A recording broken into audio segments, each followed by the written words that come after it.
8, 7, 6, 5, 4, 3, 2, 1.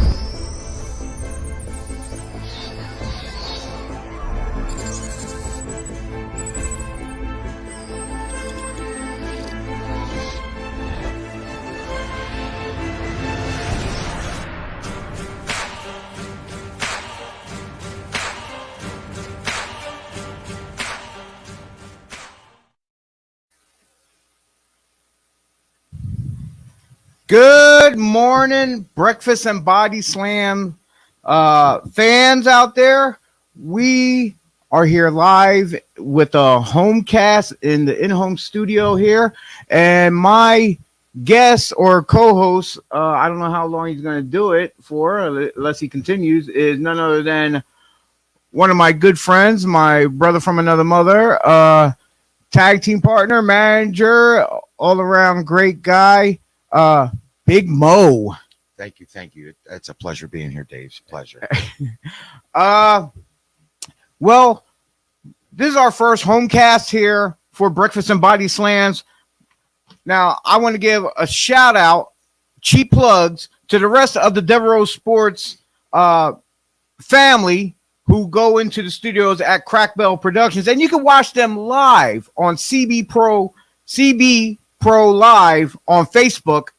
You just go on there, like, share, comment, subscribe, and you can see all our great shows. The Gobbler Inc. every Sunday at 9 a.m. The Sullivan Squad every other Sunday at 9 a.m. Well, they actually flip-flop, so you can choose between one or the other every other week. Us, Breakfast and Body Slams, we're in the studio at least once a month on Saturdays at 10 a.m. So you got to look forward to see what dates of which Saturdays of the month that we will be there. And Devereaux Sports Plus, they're there once a month on Mondays at 6 p.m. But also, I'd like to give a shout out to the other podcasts out there in the world that we are affiliated with, that we have a good working relationship with. And that's the guys at Tornado Tag Podcast, 2300 Wrestling Podcast, Voc Nation, and our good friend Phil Stampard. So, Mo, Yes. tell us a little bit about yourself. How did you get involved with this whole wrestling niche family that we have for many years? Oh, that goes back to you. Yeah, it seems like it does. I've always watched wrestling. Me and another close friend, my other brother from another Jeff. From your brother from another Jeff? My mother. And the mother. Jeff. Excuse me. Still a little tired. But big fans of wrestling. Growing up watching Kurt Hennig, Bob Backlund, just all the organizations out there you'd watch. I miss all the NWA's shows on a Saturday afternoon. I mean, watching NWA and then TBS at night on a Saturday. That was wrestling back in the day. I got into it just watching it, being a fan. Then we got together. Oh yeah, we actually met at a very in our teenage years on Marbury Street. I think I was about 12. No, actually, I think you're a little bit older than that, because you were actually in the high school when I met you. No, I was at. I was about 17, probably around 16, 17 is when I met you. My freshman year at Northeast, so I was 13 going on 14. Yes, We were close. We were there. Yes. Yeah, but yeah, we had a lot of great times. We ended up doing at that time, still young, so we were doing backyard wrestling like many others out there who started out, who probably didn't know about going to schools wrestling to train and stuff like that. We you plug Body Slams. Yeah, Body Slams Pro Wrestling Training Center. That's where you came up, and you did a little bit of short training up there. Not much, but you know, because you had other things going on involved in your life. You had football and stuff like that. I wrestled in high school, so when I could, I would with you guys, especially you. We had some fun. And throughout those years, you know, we made we had so much fun. You managed me to the ring at plenty of shows. Yes. You even held tag team titles with me up for was it what was the name of that EGW. EGW. Yeah, you were tag team champions with me up there at one time, which Wreaking havoc, baby. which was short lived. Yes. But till this day, you are still involved with the wrestling world with me. We help out Outbreak Wrestling. Outbreak. And you're like you're like the big thug around there. You're like the head of security. I'm a teddy bear. You're a teddy bear. I'm a teddy bear. That's what all the soccer moms say, right? Yeah. No, I love doing secure. I love being around, still meeting people I haven't seen in years. I can't wait for the next show. I'm gonna see people that I haven't seen in years. Well, speaking of upcoming shows, I do have a list here in front of me of upcoming events. Let's start out with June. Next week, WXWC4 World Extreme Wrestling will return to the Mountainville Memorial Hall in Allentown, Pennsylvania. The doors open up at 5 p.m. Bell time is at 6 p.m. You don't want to miss it. They had a hell of a show up in Sunbury, PA. It was an outdoor event. They did not lose touch whatsoever. Samu and his crew there from the Wild Samoan Training Center in Allentown. Yeah, like I said, WXW. They've been I would have to say a landmark with the Wild Samoan Training Center in the Allentown area. They should set up some kind of memorial just for them because for like the talent of stars that came out of there that went on to success in WWE and Hall of Fame status, it's remarkable just from here in the state of Pennsylvania. Yeah, you can't. I'll tell you, I've been there and I've met Samu and a lot of them guys, and I'll tell you what, they're so professional. They are. And some of the nicest people I've ever met, and they put on a show. And they welcome you with open arms. It's like a huge family that you once in a while you get that from other promotions out there, but not everyone. But once you start getting a good relationship with certain promotions out there, it like I said, this business becomes one big family, and it's very few people that you become disgruntled with along the way, once in a while here and there. I hope everyone can hear us out there on the mics. Like I said, this is our first live homecast edition. I'm looking into the chat room. I see, hey, your brother Noel is in the chat room. Sunday morning on TV and on Prism. Yes, Prism WWF back in the day at the Philadelphia Spectrum. He could tell you we watched that as a family. Me, my brother, my sister, my mom, my dad would sit there and just watch Prism Wrestling. And the toughest one in that household probably had to have been your mom beating the hell out of you kids. Yeah, my dad was pretty tough too. That's what made me tough. Okay. And June 12th coming up, we will return. Breakfast and Bystands will return back into the Crack Bell Productions studios in Willow Grove, PA, as our topic is factions. We will be there live at 10 a.m. But at the top of the show, we will let Dennis Reaper have the floor because previously on Breakfast and Body Slams, on his Mount Rushmore, he picked Vicky Guerrero as a fifth one. I think he was still sleeping. Well, like I said, that's why we're going to let him have the floor at the top of the show so he can plead his case.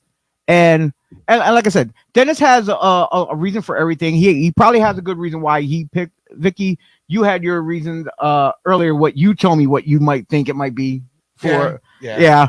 But we'll find out next on the 12th. Reaper can call me. We'll discuss it.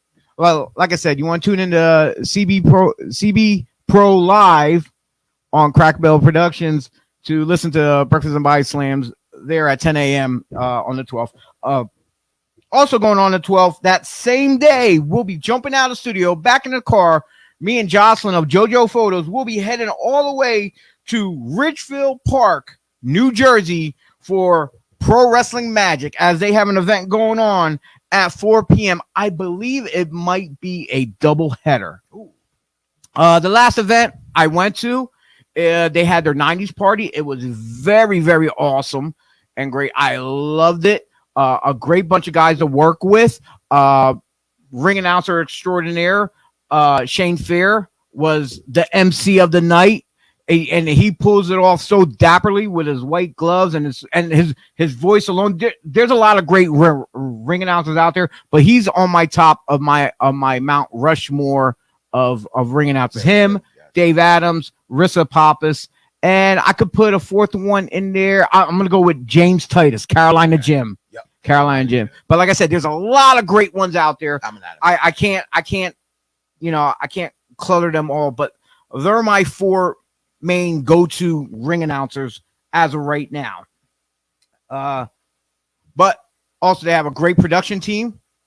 GoPro Wrestling, they do a lot of great video production. Those guys, like I worked their Go Big event, and it was a lot of the talent that was on there was guys who are now currently with AEW or NXT. Yeah. So I had the honor and pleasure of them booking me in to run the sound and stuff. And it was great because every time we get together and we work all these different promotions, it's phenomenal because we work so well together. Like when you have a good staff and a great production team of different people coming together, it's fabulous. Yes, and not just to see them to where they started to where they are now. It's just great to see that. I mean, it's just like you watch them grow. Yeah, it's just great. And well, the 19th I'm open, I'm free. So if anyone out there got a date for me to come in and do your show, you can hit me up at bodyslamsog@gmail.com, and hopefully we can negotiate. We got, like I said, there's JoJo Photos. We can bring her in too. She can take pictures. That's a cheap plug for myself and her, as well as Mo if he wants to tag along. Yes, if he's free. busy man. And to round out my Saturdays for June is the 26th for Invictus Pro Wrestling at 3 p.m. in Little Ferry, New Jersey. I met these guys out at they did a taping at the Skid Row Academy in New Jersey, which is a part of Super Crazy Pro Wrestling.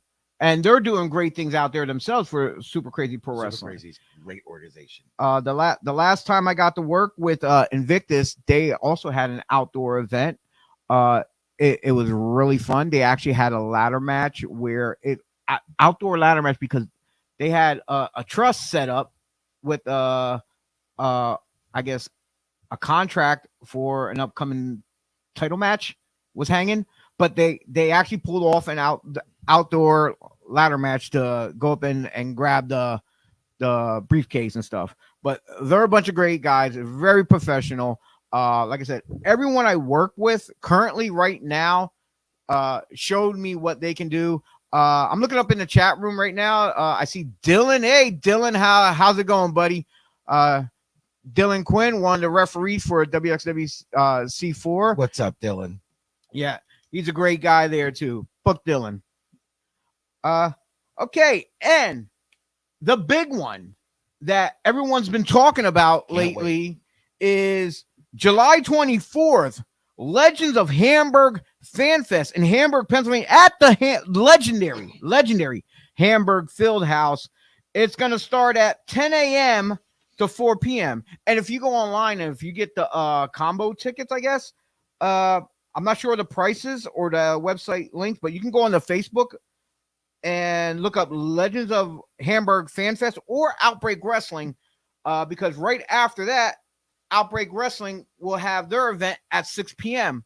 So get your tickets while it's last. Tickets are going fast. Front row especially, they're almost gone. So general admission, I don't know if there's going to be any other kind of combos for group tickets, but like I said, I'd order them. They're not going to be any left. Yeah. You got to go online because when Outbreak was there before, and we had and for every time we have a huge event, like it's jam packed. Seating is ridiculous. So I know definitely from your viewpoint, we're definitely going to need extra security that night, And I've been because working on that all because week. there is a whole list full of legends that's going to be there.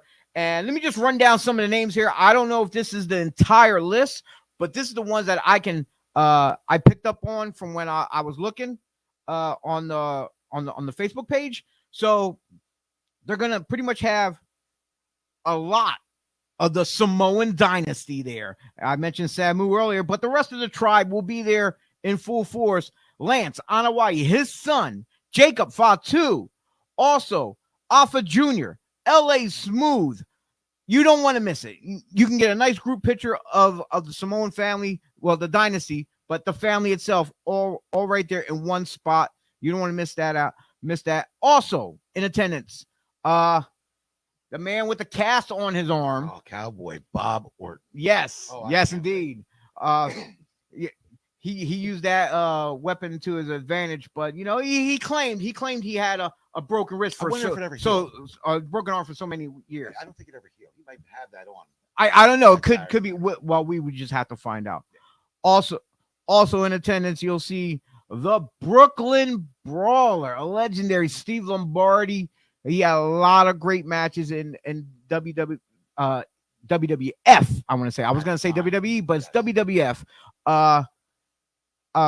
For me, he was one of the enhancement talents, or prior to his Brooklyn Brawler persona, people call them jobbers. Yes. But a lot of those guys I loved, because if it wasn't for them, you wouldn't have what you have today. Yeah, the other guys would not get over. Bring back the jobbers. I'm a guy, me, we talked about this. I miss the jobber. I mean, I don't like calling them jobbers, but it is what it is. Yeah. But they make other wrestlers look great. Also in attendance will be the quintessential stud muffin himself, the linguistic chef, I want to call him. Yes. Joe Gertner will be in the house. Also, as well, some other ECW originals. Former owner Todd Gordon will be there. Also, one guy that you're quite familiar with from back in the day when you started out, the Godfather, but you remember him as Papa Shango. Yes, yeah, it's been years since I talked to him, and I can't wait to see him again. He was great. He was just awesome. As well, we also have 2 Code Scorpio, aka Flash Funk. I just ran into him at an event in New Jersey not too long ago, and he went one-on-one with Tony Deppen. I believe that was for Violence and Suffering. You can actually probably find that online at IWTV. That's Independent Wrestling.tv. And if you're not a member there, please subscribe. I guess the most affordable thing is instead of paying monthly, is the pay for the yearly subscription for only about $100. You save about $20, I believe. So it's all well worth it. You get to see live professional wrestling from all over the world, a lot of the independents and stuff. So yeah, jump over to IWTV and subscribe, please. I tell you what, I love some of these indie shows. I mean, they're better. It's so many out there, I cannot keep track. And this is a whole list of names here. I'm going to run through these real quick right now. You're also going to have the world famous CB, which is Cheeseburger from Ring of Honor and Japan. ECW referee Jim Malino from ECW. Kimona Wanalea. Yes, indeed. Yeah, she's a real beaut. Also legendary Dominic DeNucci, Tony Gurria, Johnny Rods, Danny Davis. There you go, Dylan. I know you're listening. Danny Davis is someone that you might want to pick the brain about when it comes to reffing.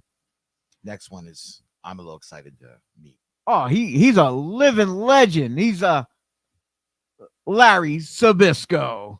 Yeah, he had many great matches, especially against Bruno Sammartino. Oh my God, legendary.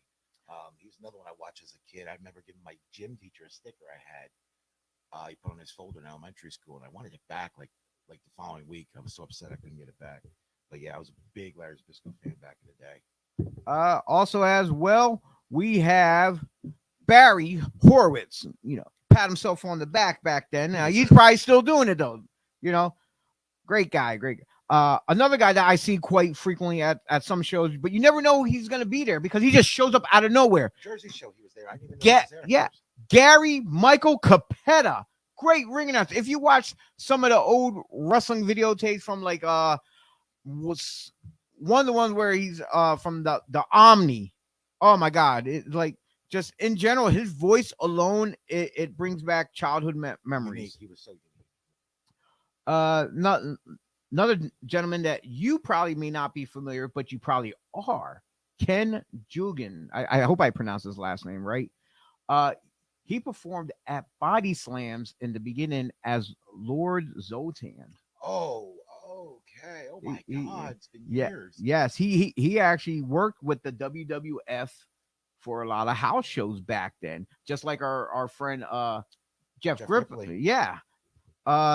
Another guy here, Jimmy Rave. He been around the scene for a good while from the Philly area down in, I think TNA. He wrestled for TNA for a while too. And I believe back in the day, NWA Wildside, I believe. Another referee extraordinaire in the house will be none other than the man who calls it down the middle, Bill Alfonso. Dylan, there's another guy right there. You can pick the brain. Oh, yes. That's what, two referees? Who knows? We might have a third one. I don't know. You never know. They can just bring a surprise like they usually do. One of my favorites that I hold dear and near is one half of the Rockers, Marty Jannetty. The reason why I say dear and near is because every tag team I've been in with, people always claimed that I was the Marty Jannetty of the team. Just happened at New Era Wrestling Federation. They gave me the opportunity to actually team with Marty Jannetty, and we picked up the victory that night. So that was great for me. It was like a childhood dream coming true to be able to perform in there with one of the guys that I looked up to. I heard he's a fun guy to hang out with. Oh, yeah, he's really fun. I cannot wait to hang out with him on Saturday night. Now, for all the little girls out there, if you love women wrestling, look up Rockin' Robin. A legend. Yes, she is. And you'll see some of the great matches she had. She is the sister of Sam Houston, as well as Jake the Snake Roberts. A lot of people didn't know that. Here's a good treat for everybody. I think everybody's going to love this one. A man who made a big impact in the world of professional wrestling. He was on WWE's Legends House. He was the man behind a lot of the music in the WWE.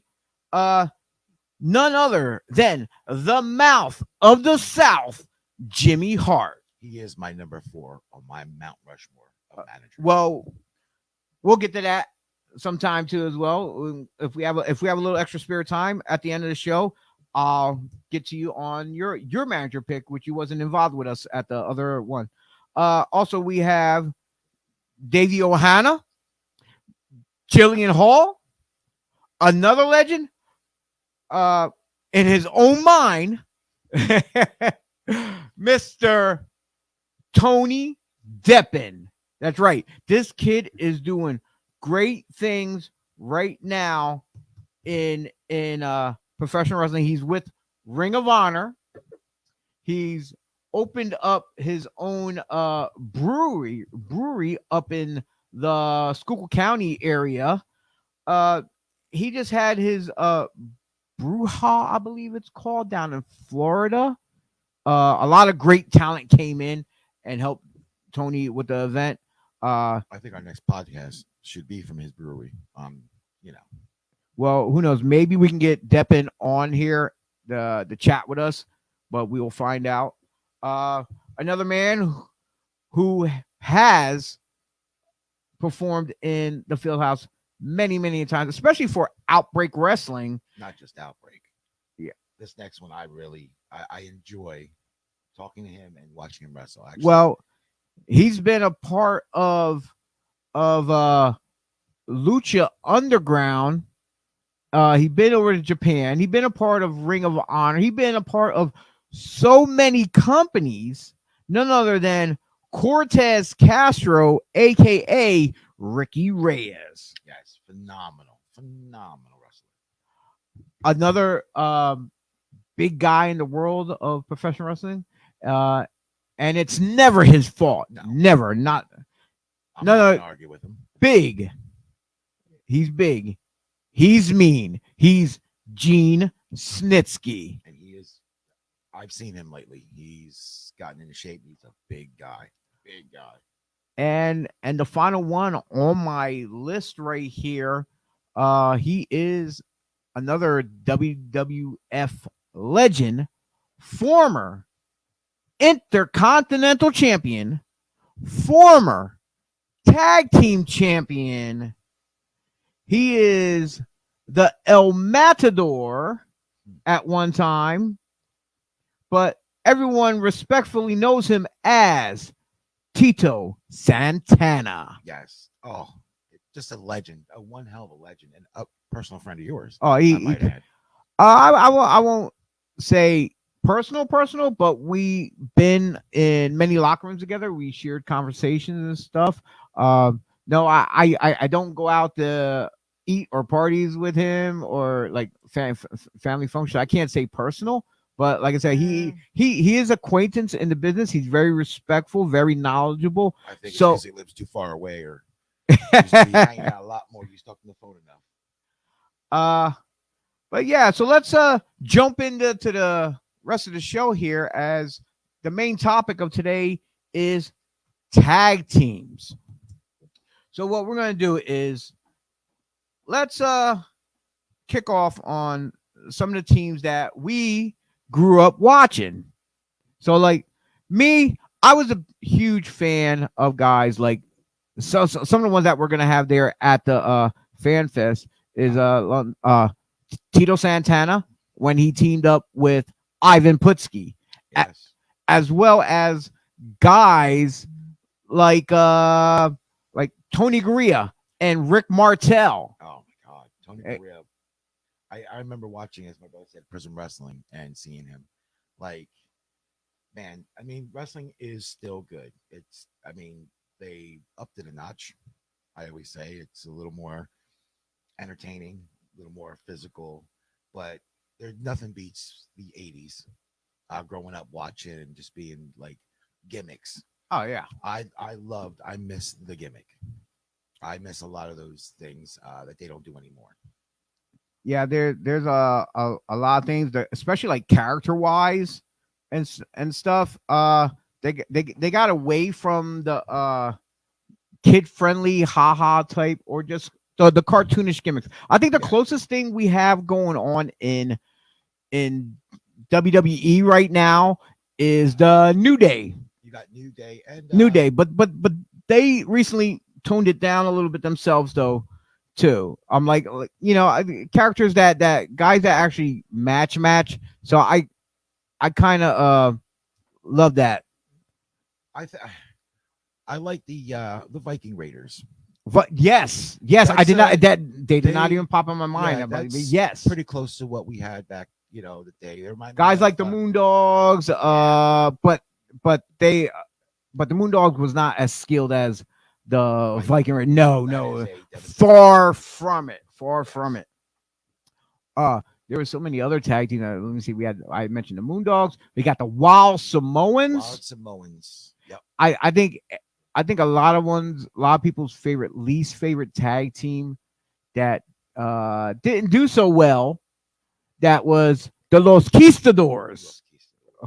They dressed up all in gold, Yes. and yeah, they wasn't one of the You might see them now and then. Somebody. yeah, once in a while they might pop up. Yeah, out of nowhere. Those guys fight forever.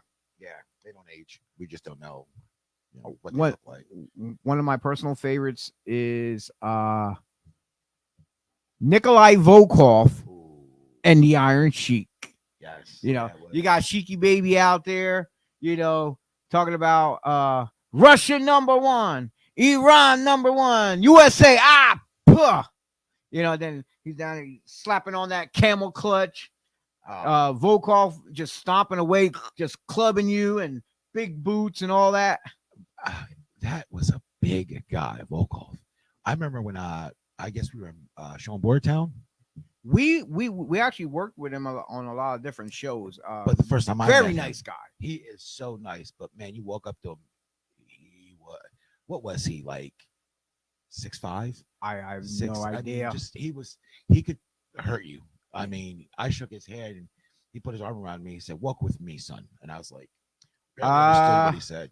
We have a comment in the chat room. It's your brother. He said, "Mo, you're too quiet. Can't hear you." See, so you need to speak up a little louder. I'm up on the mic. I mean, I'm not a loud person, but okay. Yeah, I think that's the problem. You have a low voice, so you might have to project yourself a little bit more so people can hear you a little bit better. How about now? Can you hear it? Or you can move the mic in closer. I'm just about to eat it. There you go.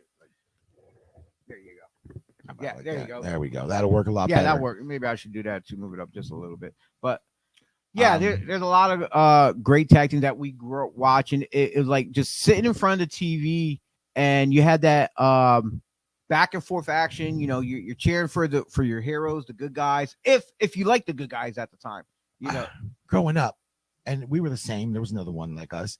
There were some bad guys we would cheer for too because it was just they were that good. You had to. Oh, definitely. I mean, the ones we were just talking about, Iron Sheik. He was a lot of people hated him, but I liked watching him wrestle. It was just that good. He was a performer. See, now with me, growing up, like I just hated Sheik and Volkov growing up because I was a kid. I didn't know anything about wrestling, this and that. And then when I got in the business and you start learning everything and you start seeing who these people are, and then you start looking back at the stuff they did, and you start respecting what the stuff that they contribute to the business, then you look at it totally different. So from a fan's perspective at that time, I couldn't like the heel tag teams. I did not care for them because you're a little kid, you want the baby face, the good guys to win. Yes and no. I was a heel guy. If you think about it, Mr. Perfect, Scott Hall, Razor Ramon. I just liked the heels. I don't know what it was. Yeah, but I was a heel fan. But at that time, though, you were in your teen type. I was a Kurt Hennig fan before. I'm talking about way back when you were a little kid in elementary school, though, and I'm talking about elementary school. Yes, AWA, Kurt Hennig and Scott Hall tag team champions. Well, they were good. They were yeah. But when Kurt Hennig did his world championship run, he was a heel. So and I was a big fan. I guess you're going off of the fact that when you watched him before, he was a babyface. Yeah. And you liked him then. So when he transcended into the heel row, some people you still like that because but like I said, you're going off of when you were a little kid watching him as a baby. Okay, so you grew with him. Al Perez. He was a heel from day one when I seen him. And he was another I think a lot of organizations could have used him. When he stepped in the WCW, really didn't utilize him to his potential. He was people who aren't familiar with him, he traveled around. I mean, he's been a big name for a while. Oh, there is a lot of talent out there who been around. They worked for every organization practically out there. They work just about every superstar or legend or Hall of Famer out there in the world, but they never got the recognition that they deserve. He's one of them. He could have worked with Hulk Hogan. He could have worked with a lot of. I think a lot of guys could have worked with Hulk Hogan and made him look good. But you gotta look at like I'm about to go off track here. I'm about to talk about he in the States here. Hogan had a certain type of wrestling ability that he performed under. Yes. When you watch his matches over in Japan, he's a different wrestler. He actually went. He actually can go. Yeah. And I was surprised the first time I seen him actually work. I'm like, holy crap. him and Stan Hansen. Oh, if you haven't seen that match on YouTube, that's Stan Hansen alone, just Yeah. Stan, with that lariat. But yeah, like I said, we're definitely getting off track. We start talking about one thing, it jumps in another thing. It's a snowball effect. So now, from us growing up and seeing all these tag teams throughout the years, who is, and we were talking about Mount Rushmores of managers, but who is on your Mount Rushmore of tag teams? People will argue. You could pick guys from any era, from back then to current, Well, you have to. You have to go back and from when you first started watching wrestling till now. current. Yes. Now? When I say Mount Rushmore, I'm gonna say the ones that are on the main stage performing, whether it's WWE, WWF, WCW at the time, and all the big leagues at the time, AEW right now, like you said. Even I'm gonna even throw out there MLW, Ring of Honor, like all the major players in wrestling right now, not including the indies. Well, people will argue. And I understand their argument. But my number one, hands down, will be the Legion of Doom, the Road Warriors. Yes, I'm quite familiar with that. Growing up as a kid, you didn't get to see them every Saturday. They weren't just on NWA. They worked for a bunch of organizations. So you'd hear their music on. They were a special attraction because if you had them in on every show, beating the living hell out of people, you get bored of them. Yeah, exactly. So for these guys at the time, there was no internet. No one, a lot of people didn't really have TV broadcast except for once in a while. So you didn't have this wide range of channels to go through. So when you got to see them at these house shows and stuff, you only hear stories of what other people are saying. Yeah, I mean, they held the belts. They were working independent contracts. They were working for AWA and NWA at the one time, and actually held both titles at one time. And a lot of people didn't know that. They would travel house show to house show. But on a Saturday, and you were a kid, and the Horsemen are out there, and all of a sudden you'd hear the Road Warriors music kick on. Oh, I mean, when's the last time you had that feeling as a kid when the Road Warriors came out? I mean, other matches, sure, but the Road Warriors, well, here's the thing. As time went on with the music and stuff, when you hear the music, you get that what a rush. But that was WWE, WWF. Iron Man. But yeah, I was gonna say Iron Man. And they had some awesome battles. Like one of the battles matches they had that feuds they didn't get quite recognition for, which some people talk about, is them against the Powers of Pain. Oh, the Powers of Pain when they came over. Yeah, when they they were. I remember when they did the weightlifting challenge. Yeah, I remember that. Yeah, yep. Outside. Yep. Yeah, I forgot about Powers of Pain being managed by Paul Jones. Yes. And Paul Ellering was with the Road Warriors at the time, and them as managers, they played a key part because they are former pro wrestlers themselves who transcended. So they just only enhanced the talent behind their teams. So and there's a lot of great tag teams out there with managers who were former. Yeah. Now back to your Mount Rushmore, you had the Road Warriors down. Number two, where most people put number one, I'm putting number two, and that's the Steiner Brothers. Okay, hands down, it's a tough one. It was. I can agree with that. I definitely, because I put them number two only because the Road Warriors, they were there first, and there was nothing like them. Steiners, I agree with most people. There was nothing like them. You can argue there was somebody similar, which is my dream match, my number three. It was hard putting them at number three. The British Bulldogs. Okay. That is my dream match. I wish I could have seen that. A lot of people agree. We've talked about this. That would be probably the best tag team match we've ever probably seen.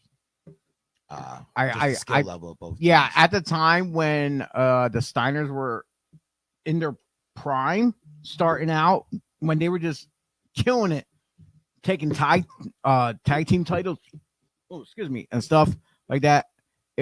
Phenomenal, you guys.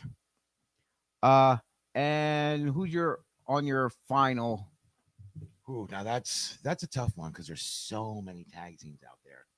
I mean, you have good tag teams. You have Harlem Heat. You have the Rockers. You have the Rock and Roll Express. And I thought about it. It's a toss up. I'm still undecided.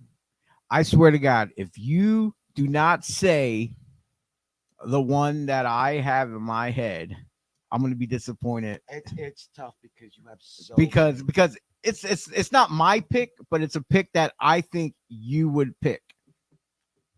And I'm surprised you didn't have it in the top 3, this team. No, because the Bulldogs you got to put.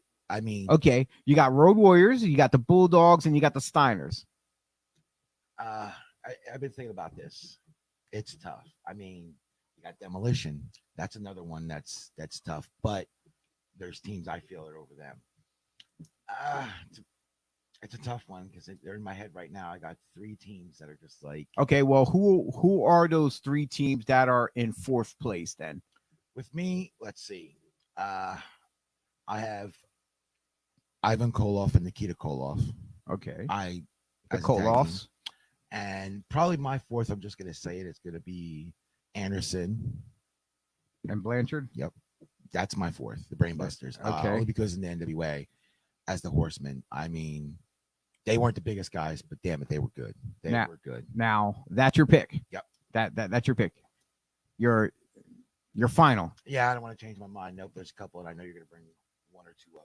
It's tough, but I got to stick with this tag team, or it could have been known as a faction as well, too, at the same time. I'm surprised you didn't put out there the Varsity Club.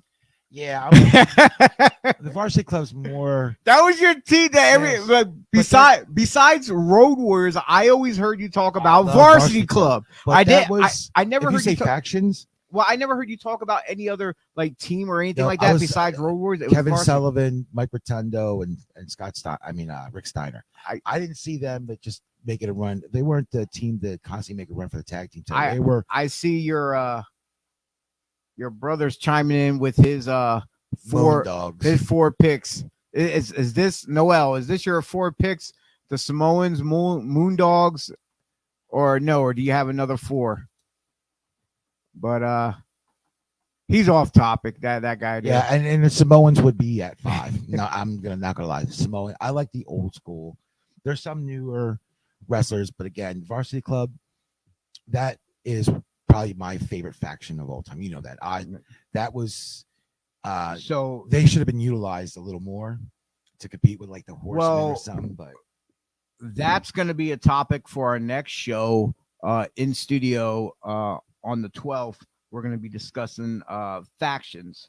So I you know what? At the time when we were discussing factions of the topic, the Varsity Club didn't even cross my mind really until we started doing this tag Varsity team. Club is. But I will bring them up now. Yes. I will definitely bring them up. Pound for pound. And everybody actually had a college background in wrestling in that group. I was going to say, if you're available, I don't know how much room. I have to talk to Pat to find out how much room we have in the studio that day, or who's all going to be there. If there's room, it's June. Wait, June? Yeah, you said July 12th you wasn't available, but June 12th I will not be here. I will not be around. Okay. All right. Well, then I'll mention you, or I'll tag you in our podcast when it goes on. If I have signal, I might have to. Good luck camping. Yeah, that's right. I might have to argue my. You know me, I'll argue Varsity Club all day. I mean. Now my picks for my Mount Rushmore will be hands down my number 1 pick. Literally has to be the Hart Foundation. Yes, they were good. That's me. Simply because I love the Pink and Black Attack. Brett played a key role in my decision. Just the fact, you got 2 guys that wasn't the same. They were uniquely different. Because when you think of other teams, a lot of the guys mimic each other. They're about the same. Kind of. Look, you got the Road Warriors. You got the Brainbusters. They're kind of like they're the technician, this and that. But there you had the powerhouse guy and you had a technician. That's why I like the Bulldogs. They were similar to that. They had the bigger guy, who Yeah. was strong, powerhouse. But you got to remember, Davy Boy was also a technician as well, he though. was, So he was he was the bigger of he the was two. the muscle. Of the Yeah. two, the and and Dynamite was the speedster. yes. Number 2, I'm gonna have to agree with you and go with the British Bulldogs, which them two teams brought it back in the Great day. matches. Oh, Nobody could touch them. They were showing what Stampede Wrestling was all about, and nobody could get on their level, honestly. So it took a good while before they could get actual teams who can who can go with them. yeah, and they brought in the Rockers too late. I think the Rockers could have, if they would have brought them in earlier and threw them in there to switch it up a little bit with the Bulldogs, that would have been awesome. That would have been great. My third tag team going into all this has to be the Head Shrinkers. That's another good one. Samu and Fatu, and it's not for personal reasons. It's not because I work with the family or I know Sam personally. You like It's- unique I wrestlers. I loved the Wild Samoans back in the day. Then when the Head Shrinkers start working together, it like the whole Samoan SWAT team and stuff like that. It's all the same gimmick, but they were a lot more them as savages were more polished than Wild Samoans was. Yeah, it was Wild different. Samoans were more older school, and the Samoans was like the next generation at the time. And I got behind them so much. Like You started wrestling barefooted. yeah, when I started. One of the simplest things that I liked was like it was a simple counter that, and it was the whole headbutt. You got guys gonna headbutt you, and then you just stand there and then headbutt them. I can't figure that out. But the thing with the hard head is where I said about the most simplest thing is like somebody will come off the ropes, Fatu will put his head down, they grab him by the hair, they slam his face into the mat, and they think they got him. They turn around, they're facing the crowd, they're showboating.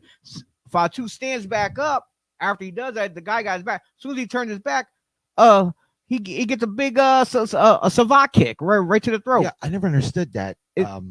Why would you headbutt one of the Samoans? Like that, you might as well just run head first into a car or something. Yeah, Like, yeah. So it's just the simple things like that. Even though they were advertised as being these wild people from the Polynesian islands and stuff, we all know the gimmick and stuff like that. It's wrestling's wrestling, but they show that they can go with anybody. They went with the Steiners, especially the time when what WrestleMania was that? Where they Caesar had Palace.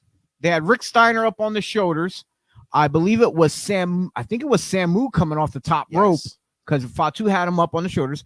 He came flying off the top rope and he caught him and gave him a belly to belly off the top of Fatu's shoulders onto the mat. Great match. Yes, they had a lot of chemistry. Yeah, Steiners and Head Shrinkers. Well, Head Shrinkers when they were the SST, but then yet they had other versions of SST. They had the Tonga kid in there. Good old TK. He was in there as the third SST member as well. But they had some great matches in other organizations as well. That's another great that there goes with like guys like Bulldogs and the Hart Foundation when they could wrestle with anybody. That I'll give you that one. They could get in a ring with anybody's style and perform. And now for my fourth pick, a lot of people are gonna probably hate me on this.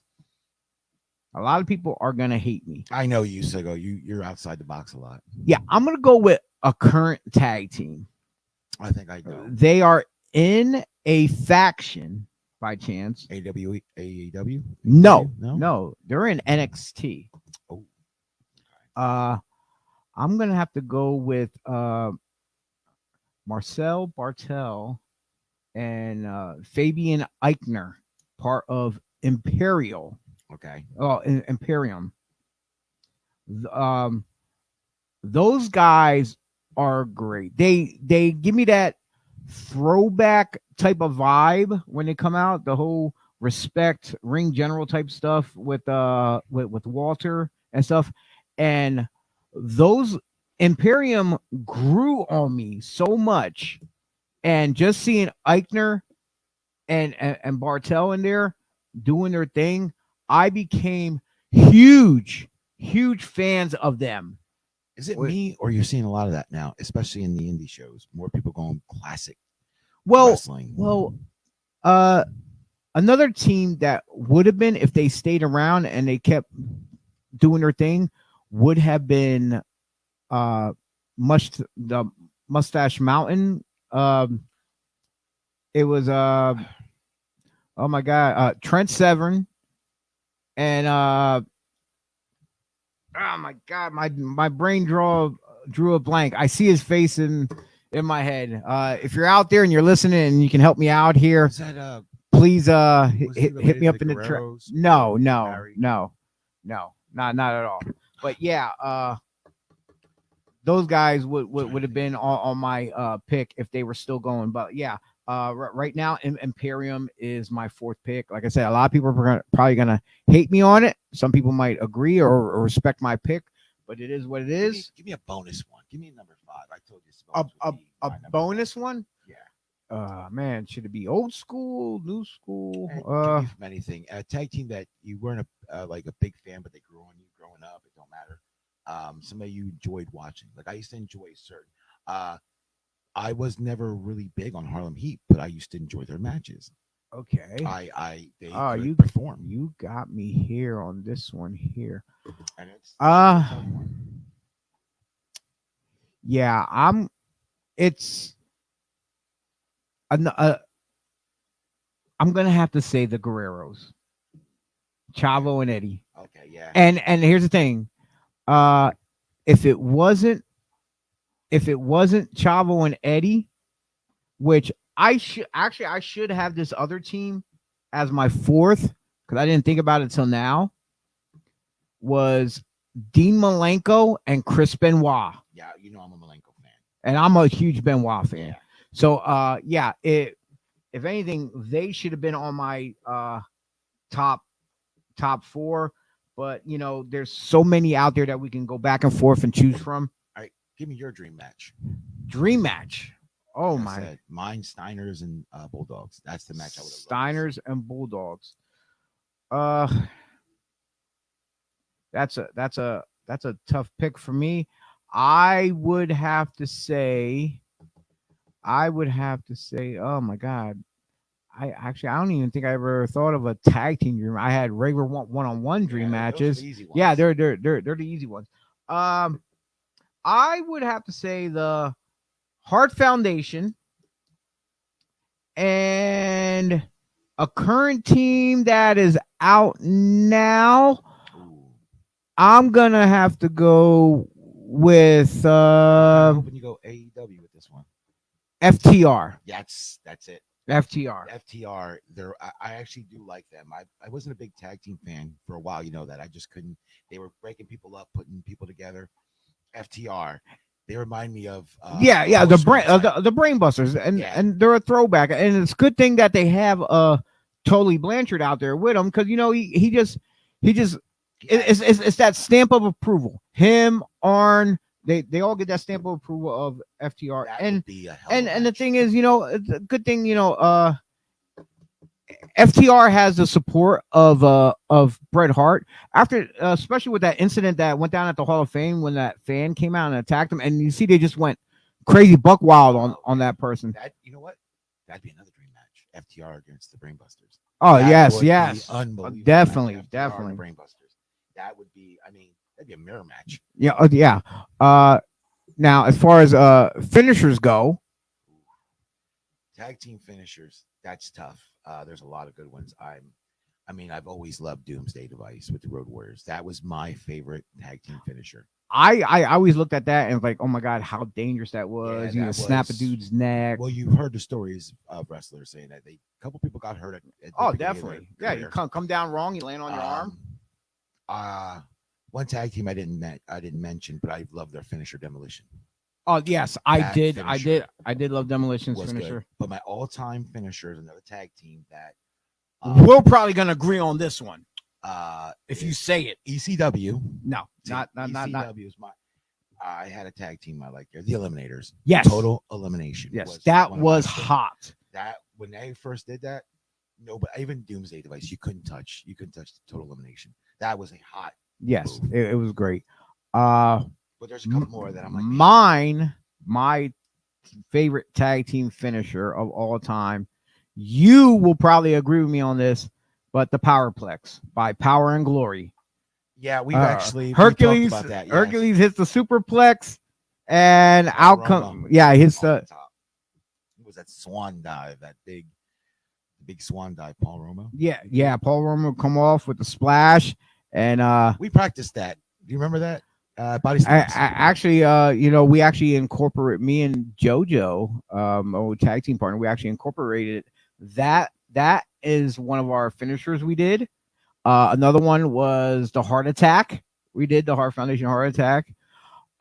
We did one time we did demolition, but instead of coming off with the elbow, I came off with the leg drop. Leg drop. You love that Leg drop instead. Uh, So we modified a couple different here and there, but the key to was the heart attack and the Powerplex we did. yeah, there's one tag team you got to give kudos to. There, it was tough to not keep it in my top 5. That was the Midnight Express. I love that finisher with Beautiful Bobby coming off the top, the leg drop. Oh yeah, the Alabama Jam. Alabama Jammer. Oh, that was unreal. We're almost out of time here, but we're gonna touch on how about unsigned indie tag teams. I know you're not quite familiar with them. Is there any teams that you've seen in the past couple years? Because I know we're just coming back from the pandemic. There's and one stuff in like. Ring of Honor. Oh my god, I started catching back up with some Can you describe them? wrestlers. Oh my god, the one guy kind of looks like a version of Yeah, that guy. I'm trying to think of his name. All right, while you're thinking, I'm gonna go off with some of the unsigned guys that I like right now. And it's guys that we know, that I know personally, is South Philly's finest. I knew you were gonna say A lot of people are gonna give me heat for that because a lot of people don't care for them. But I like these guys. These guys are great guys, not just in the ring, but also behind as well. They are. Personally, They're very nice. Another great tag team is the Zoltan, also known as the GOAT. Chris Cage and the superstar Whiplash. They have a great, not just in-ring performance skills and stuff like that, but their entrance alone is phenomenal. They're all about the entrance. If you can draw the crowd in right there from the door without even locking up with your opponent, judge from your entrance alone, you're gold right there for me. Actually, you know what? Just thinking off the top of my head, I just thought of one who they're underrated, but damn it, they're good. And you're gonna agree with me on this. The Briscoe brothers. You know what? I can't put Briscoe brothers in there because I'm talking about unsigned indie. Briscoe's Well, I'm Briscoe's saying, been in Japan. Briscoe's worked for Ring of Honor yes, and but stuff. AEW, I really thought they would bring them in because I thought a while ago when WWE was hurting for tag teams, they were just throwing people together. I can't Briscoe brothers were getting up there. And I can't watching. personally speak for them, but I believe the Briscoes are probably maybe a lot like Sting. Sting was WCW through it all, thick and thin. He was WCW, and I think the Briscoes are Ring of Honor. They've been there from the start, and they're sticking with it. Another tag team. That's the tag team I was thinking from Ring of Honor. I missed it.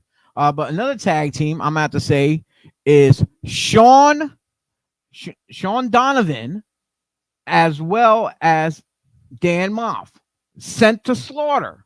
They were killing it. They were collecting tag team titles everywhere. At the time, they were WXW C4 tag team champions. They were super crazy pro wrestling tag team champions. They were another tag team champions at another company. And these guys are student of the game. They no nonsense, and they can work. Yeah. Dan Maff, for a guy his size, Moff. I always pronounce it either way because I keep hearing it different ways. I'm gonna have to talk to him, and he probably smack the shit out of me if I. want that. So I want that. But I gotta ask Dan, how do you exactly pronounce it? Because I keep messing it up. But it's probably Moff. But That's gonna hit you if you keep messing up. But yeah, Sent to Slaughter, another great team.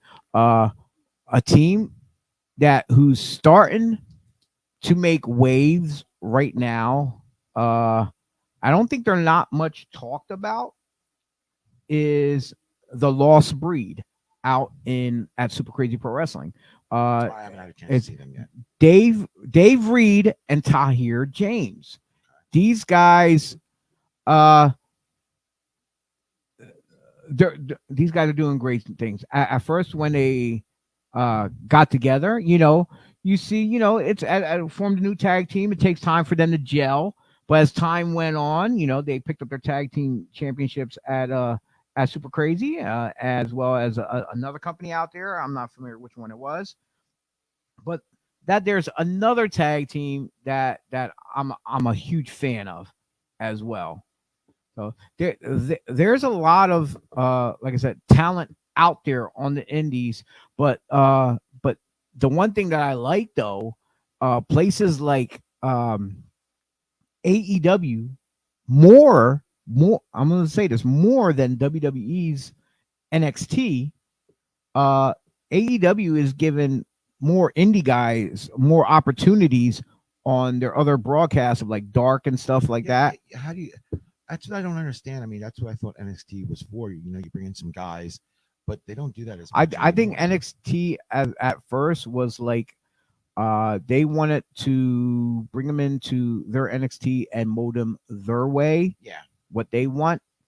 But then now after AEW, branching out the way they do, bringing in all different talent from all over. Yeah, they give them. I noticed we all noticed NXT's doing the same thing. They're bringing, instead of bringing talent just straight from NXT training facility, they're starting to slowly bring in other talent from other areas.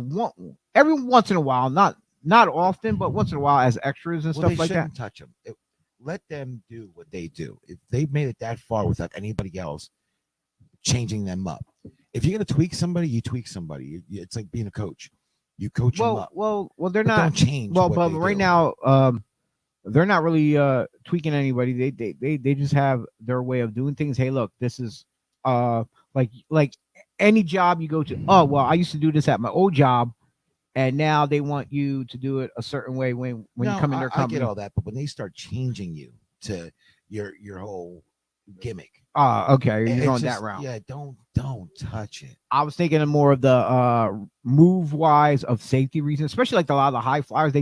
They started cutting back on like the high flying technical guys like Ray Mysterio, because when you're investing money in talent like that, you don't want them to get hurt. No, So you try to see, like right now, like they got Ricochet in there, and if they brought in, let's say by chance Will Ospreay, if we were talking about this earlier about WWE in negotiations or whatever, talking with New Japan Pro Wrestling, and if they would have that working relationship, and they was able to bring in Will Ospreay to work Ricochet like they did in Japan.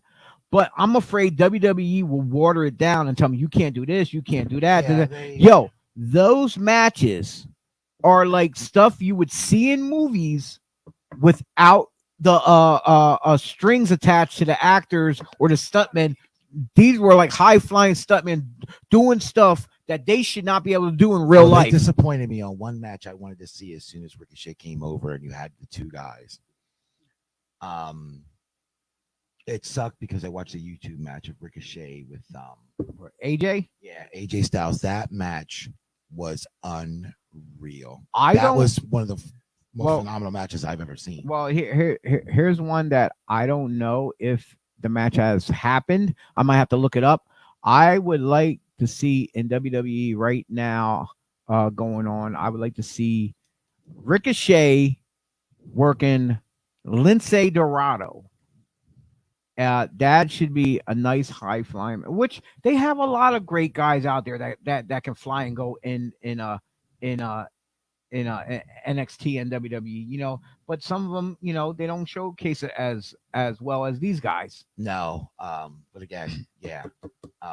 Speaking of Ring of Honor, one of my favorite indie guys right now, who I met at a show with you in Jersey, Eric Martin, who's with a Ring of Honor right now. Yeah, at the time he was with a great upcoming Tyler Stone. They were known as the Classics, and they reminded me of what FTR is. They remind me of like the new age type brain busters. But you know, to each his own. You know, things happen, and they went their ways. But now Eric Martin, he's killing it on the indies. He worked hard. Have you seen him lately? Oh, definitely.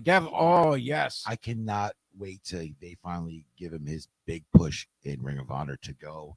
Because I'll tell you what, you know what I'd love to see him? I'd like to see him in NXT with teamed up with what's his name? Who kind of reminds me of God, you're very forgetful today. That's what happens when old age catches up. Old age kicks in. Oh my God, there's the faction in NXT. Can't think of his name. Oh, there's a lot. Oh, you talking about Adam Cole? I was gonna say with Johnny Go. Adam Cole, baby. Okay. Those two together, I I think that would be pretty good. Like I was thinking, man, if there was another guy that could add to that faction, Eric Martin would be that guy. That'd be the guy to put. I mean, he has the look. He's actually bigger than Adam Cole, size and height, and he just reminds me of him a little bit. Like those two guys, that would have been one hell of a faction, and just putting them all together. Well, Mo, we're pretty much out of time, almost practically. Well, we can actually go as long as we want, really, because but we actually touched on a lot of topics that we discussed. That's in our formats. So, do you have any final words before I close this out here? No, but you might be forgetting some. Whose birthday just passed a couple days ago? Wait, me? Well, yours too. Happy birthday, old man. I just I became 45 on Friday. And also and we talked about this guy. I think I know you're going to. We actually talked about this guy several times, and I mentioned his name. Good friend, Samu. He just had you up second, but I thought let's bring him up first. He just you're staring at me, so I kind of figured you're looking at. But his birthday just happened to fall the day after mine, so like I don't know, it's some kind of aura or something like that about Samu. Is like because I liked him back then, you know, and then like now me working with him, and like I said, the whole family thing where you know it's just nice. It just he feel to me he's like where I could be sitting at work. And I will get random messages from him sending me stuff, either funny clips or this and that, or he'll say something. And it's like having a big brother reach out to me. And, you know, I actually really do appreciate that the way he welcomed me in with open arms, you know, me and Jocelyn and stuff. But yeah, he to me, he's like a big brother, you know. And I appreciate that. So and once again, I want to wish him. I did wish him a happy birthday on Facebook. So I'm gonna do it one more time. Happy birthday, Sam. But yeah, we're gonna close this out. You know me as Dave. Yes. The shoot name, but I'm your host, Chio Frost. This is Big Moe. Would you like to be called Big Moe or Coach Moe? Because I know you do a lot of coaching. I know by a lot of names. Yeah, that's what she said. Yeah. Can't say some of them on here. I mean, we could probably, but you know, I wouldn't go there. I just like being called Mo. I mean, Big Mo is when I'm at every time I go to the show. Yeah. and it's always Big Moe. But and Coach Mo on the field. yes, so I know the other Devereaux Sports podcast teams. They discuss topics of football and stuff like that. So who knows? Maybe one day we can get you in on one of their sit downs. like that. And it will be scary as hell because a lot of them are it's a Philly based team that we are, the Eagles, but you are a Denver Broncos guy All and day, every day. And I'll tell you what, my brother's still online. yeah, he's probably I is. can't go to my dad's house when the Eagles play. He doesn't like that. I'm your dad's favorite son. Yeah, you might be. Yeah, my brother might comment on that. well, your brother's a Steelers fan, so I mean, you're up there with Jeff and Scotty, and but you're the only Eagles fan. So his own sons are kicked out the door, and I'll take. I'm not allowed when the Eagles are playing. I'm not allowed to be in the house. So Okay. Thank you, Mo, for jumping in. I hope we do this again. Who knows? Maybe you can be my guy at the table more often. We're gonna try to do this not once a week, but we're gonna do this once a month as well. So Breakfast and Body Slams will be in studio at Crack Bell Productions. You can watch on at CB Pro Live on once a month on Saturdays at 10 a.m. And hopefully we can do this once a month, maybe on Sundays. Then so that would be great because I got another topic for us. We're going to talk about. It'll be our homecast version, and we'll stick to the time at 11 a.m. That sounds good. And I like 11:05 11 TBS time. Well, it was 6:05, but we can go with the 05. I'm saying that's the 5. We got 5. 11. Okay. Well, then that's a plan. You hear that, folks? Sundays. Sunday, once a month, 11:05. So you got to just tune in to Breakfast and Body Slams on Facebook and see just exactly which Sunday of the month that we will be on here and what topics, and if we have anybody else in here, because we have a third mic, I'd like to have somebody else in here. There's one or two people I want in here because I want to bring up the Mount Rushmore of Intercontinental Champions. Ooh, Intercontinental Champions. That's. I mean, I'm not going to. We can go all day. My number one because us it'll be just old school because I Yeah. really because the nowadays I see like just the belt alone I don't like Yeah, you ain't lying about that one. But once again, thank you, Mo. Thank you for everyone tuning in to watch. Dylan, Noel for being in our comment section. But once again, the events coming up. WXWC4, June 5th in Allentown, Pennsylvania. Breakfast and Body Slams once again, June 12th at 10 a.m. on CB Pro Live. Pro Wrestling Magic that evening in Ridgefield Park, New Jersey. The 26th, Invictus Pro Wrestling in Little Ferry, New Jersey. And in July 24th, the Legends of Hamburg's Fan Fest and Outbreak Wrestling. Big day that day. Big day, huge day. Big day. At the legendary Hamburg Fieldhouse in Hamburg, Pennsylvania. I'm bringing a sleeping bag. Well, the last time I slept over there at the Fieldhouse. But once again, you can tune in to the other shows for Devereaux Sports, the Gobbler Inc. every Sunday 9 a.m. The Sullivan Squad every other Sunday at 9 a.m. so they can flip flop back and forth. Us, as I already said, at 10 a.m. once a month. Devereaux Sports Plus once a month on Mondays at 6 p.m. as well as our affiliates. You can go check out on their Facebook pages, Tornado Tag Podcast, 2300 Wrestling Podcast, The Voc Nation, and my good friend, Phil Stamper. Well, for Big Mo, I'm Chio Frost. This is Breakfast and Body Slams. Thank you for tuning in, and we will see yous at the matches. Peace.